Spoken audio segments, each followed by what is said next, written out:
Record மாரி பண்ணணும்னு நெனச்சு ஒரு விஷயம் ட்ரை பண்ணல. ஒரு விஷயம் விளையாட்டா ட்ரை பண்ணா, அது வந்து "why don't you try for Limca Guinness book of world ரெக்கார்ட்ஸ்ன்ற லெவலுக்கு ஒரு ஒரு விஷயம் வந்து விளையாட்டா ட்ரை பண்ண விஷயம் நடந்தது.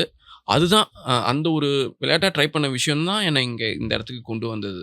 அது என்னன்னு பார்த்தீங்கன்னா, Nokia 3310ன்னு சொல்லிட்டு ஒரு ஃபோன் இருக்கும் இல்லையா? அது வந்து பார்த்தீங்கன்னா, கம்போஸ்ன்னு சொல்லிட்டு ஒரு ஆப்ஷன் இருக்கும். என்கிட்ட அந்த ஃபோன் கூட இல்ல காலேஜ் டேஸ்ல. என் ஃப்ரெண்ட் தான் வந்து அந்த அந்த Nokia 3310 ஃபோன் வச்சிருந்தான். ஃபோனும் வாங்கி ஒரு நாள் இது எப்படி கம்போஸ் பண்றது? என்ன ஆப்ஷன் அப்படின்னு சொல்லிட்டு ட்ரை பண்ணிட்டு இருக்கும்போது, அது கம்போஸ் பண்ணி, சேவ் பண்ணி, ப்ளே பண்ணா ரிங்டோனா வரும். நான் அது சும்மா அப்படியே வாசிக்கிறதுக்கு ட்ரை பண்ணேன். அப்படியே லைவா ஒரு கீபோர்ட்ல வாசிச்சா எப்படியோ அது மாரி ட்ரை பண்ணேன். அது மியூசிஷியன்ஸ் எல்லாருமே வாசிக்கிற ஒரு விஷயம் தான். ஆ பட் இருந்தாலும் அதில ஏதாச்சும் ஒரு யூனிக்னெஸ் காட்டணுமேன்னு சொல்லிட்டு, இது அ அது ஒரு ஃபுல் சாங்கா வாசிச்சேன். எப்படி வாசிச்சேன்னா, ஒ ஒரு 2 லைனுக்கு மேல அது ரிங்டோன் ப்ளே ஆவாது. ரிப்பீட் ஆயிட்டே இருக்கும்ல. ஏன்னா, அதோட அதோட ஸ்பேஸ் அவ்வளோதான் இருக்கும்.